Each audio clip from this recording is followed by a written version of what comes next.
ओम शांति। 18/6/74।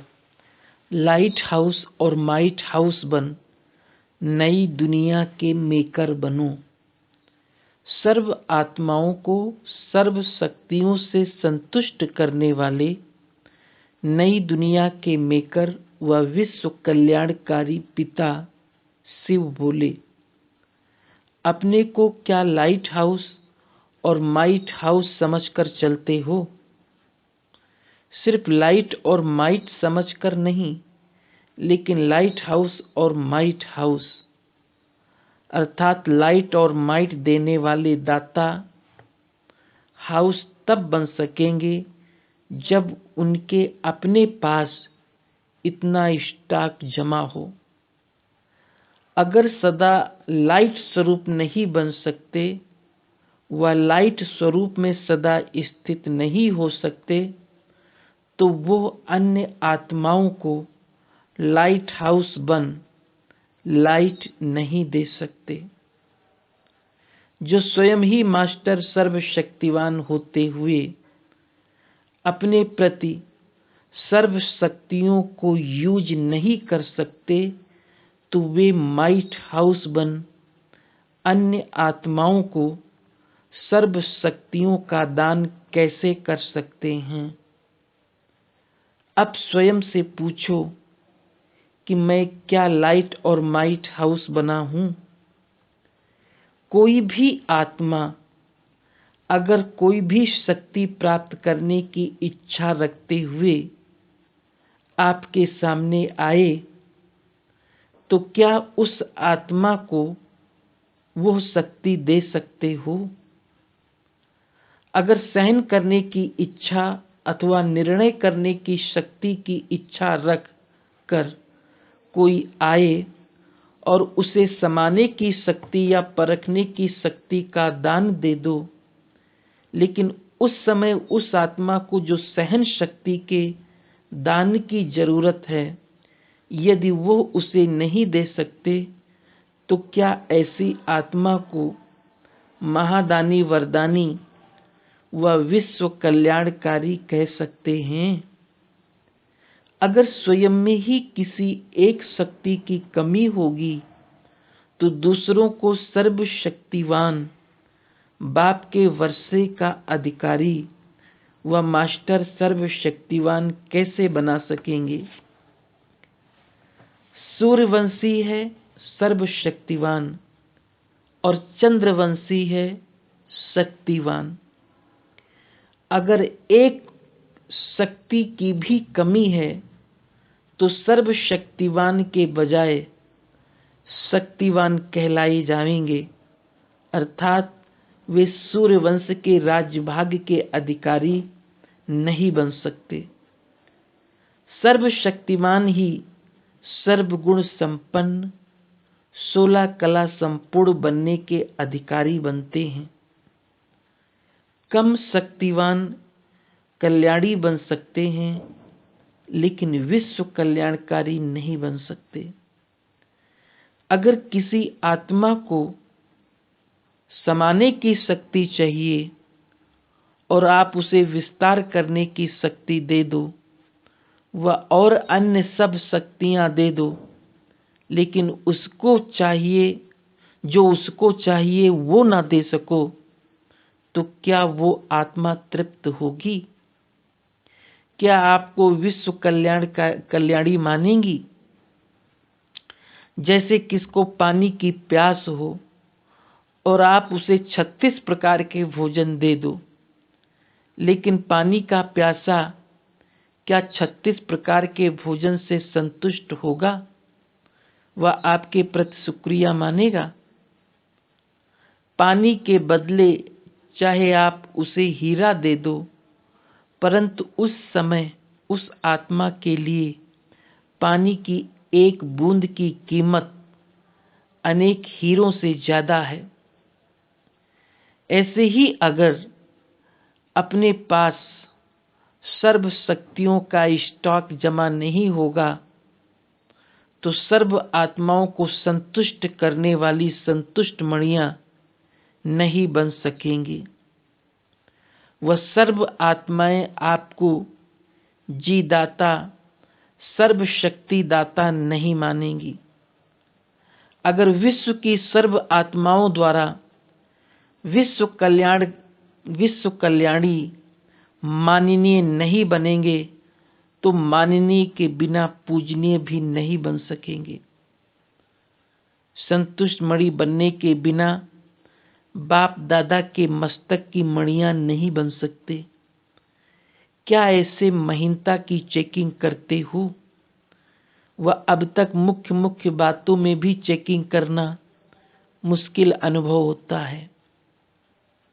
अगर चेकिंग करना नहीं आता, वह सोचते हुए भी निजी संस्कार नहीं बनता, तो उसका एक टाइटल कम हो जाता। वो कौन सा? एक सब्जेक्ट का एक टाइटल है। 4 सब्जेक्ट के 4 टाइटल कौन से हैं? पहला, ज्ञान के सब्जेक्ट में प्रवीण आत्मा का टाइटल है मास्टर ज्ञान सागर व नॉलेजफुल व स्वदर्शन चक्रधारी कहो तो भी एक ही बात है। दूसरा, याद की यात्रा में जो यथार्थ युक्ति युक्त योग युक्त हैं, उनका टाइटल है पावरफुल, क्योंकि याद से सर्व शक्तियों का वरदान प्राप्त होता है। तो याद की यात्रा में जो यथार्थ रीति से चलने वाला है, उनका टाइटल है पावरफुल। तीसरा सब्जेक्ट है दिव्य गुण। ऐसे दिव्य गुण मूर्त को कौन सा टाइटल देंगे? उनका टाइटल है दिव्य गुणों की खुशबुएं फैलाना, इसेंसफुल। जैसे इसेंस यदि कहीं भी दूर रखा होगा तो भी वो अपना प्रभाव डालेगा, अर्थात खुशबू फैलावेगा। तो क्या ऐसे ही दिव्य गुणों की खुशबू की इसेंस वाली रूहानी सेंस के इसेंसफुल हैं? अब अपने में चेक करो कि क्या चारों ही सब्जेक्ट्स के 4 टाइटल धारण करने योग्य बने हो। अगर चेकिंग करने नहीं आती तो फिर कौन सा टाइटल कट होगा?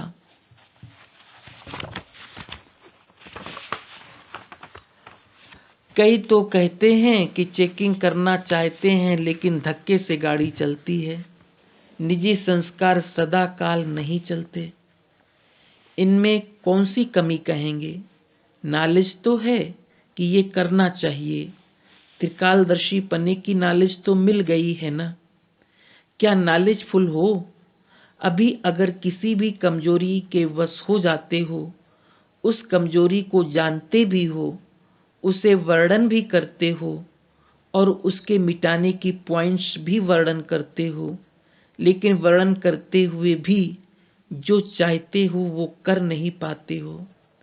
नॉलेज तो बुद्धि में फुल है, लेकिन जितना नॉलेज फुल, क्या उतना ही साथ साथ पावरफुल भी हो?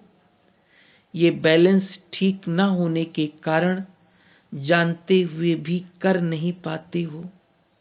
तो जो चेकिंग नहीं कर पाते, उन आत्माओं का बैलेंस में रहने वाले ब्लिसफुल का टाइटल कट हो जाता है।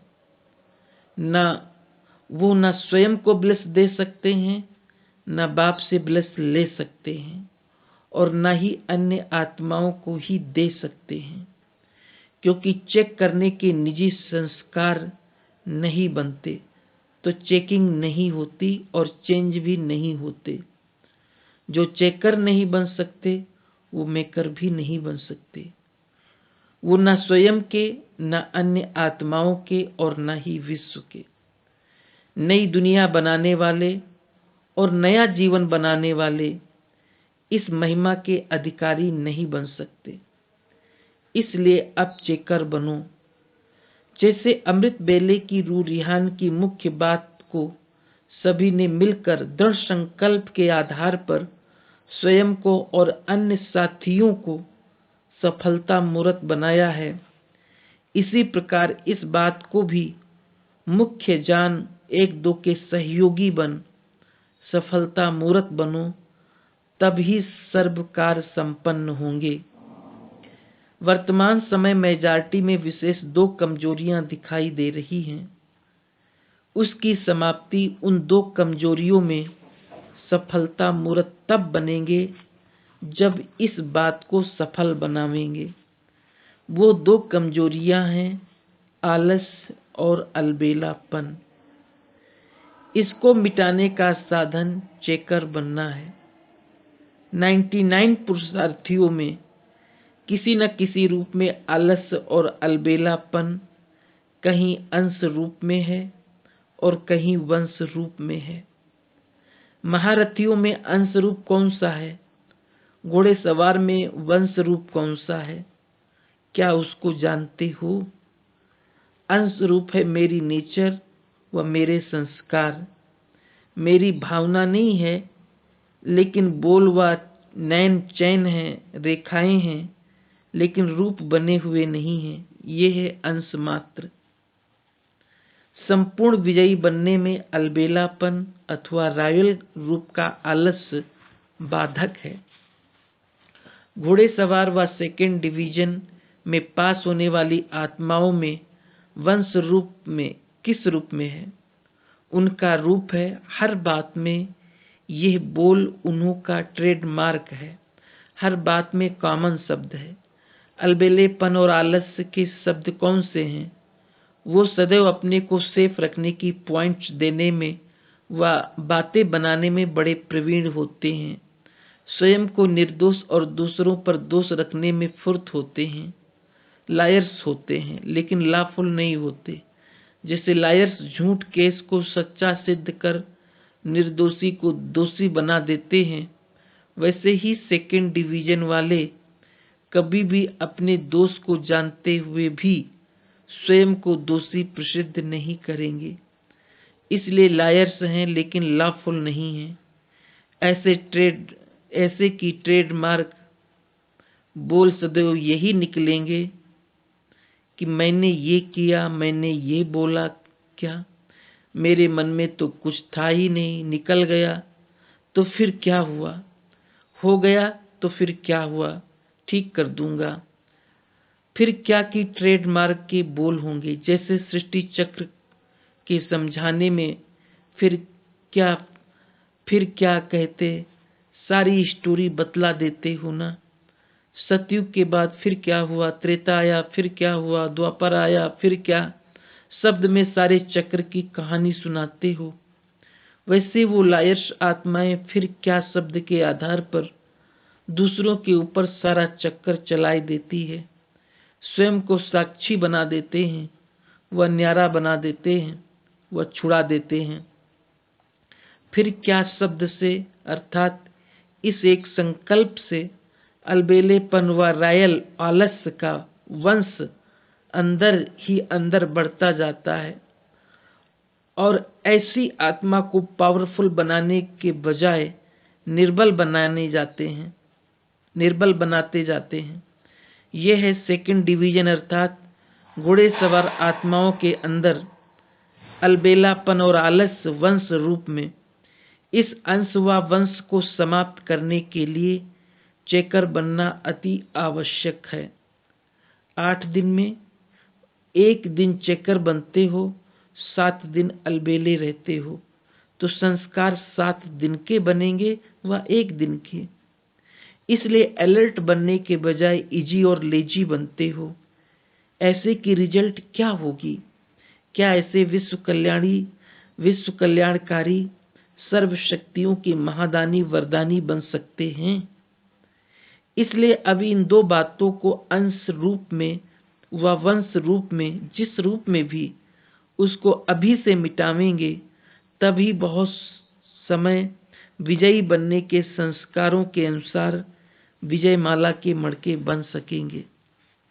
अच्छा, ऐसे सुनने और स्वरूप बनने वाले संकल्प को 1 सेकंड में साकार रूप में लाने वाले सर्व आत्माओं को लाइट हाउस व माइट हाउस बन सर्व शक्तियों से संतुष्ट करने वाले संतुष्ट मणियां, मस्तक मणियां सदा स्वयं पर और हर संकल्प पर चेकर बनने वाले नई दुनिया के मेकर और विश्व कल्याणकारी आत्माओं को परमात्मा और सर्वश्रेष्ठ आत्मा बाप दादा की याद, प्यार, गुड नाइट और नमस्ते।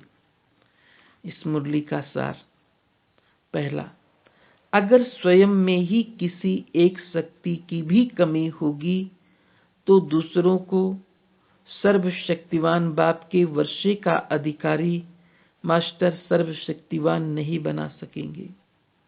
दूसरा, जो चेकर नहीं बन सकते, न वो तो स्वयं के, न अन्य आत्माओं के और न ही विश्व के मेकर बन सकते हैं। ओम शांति।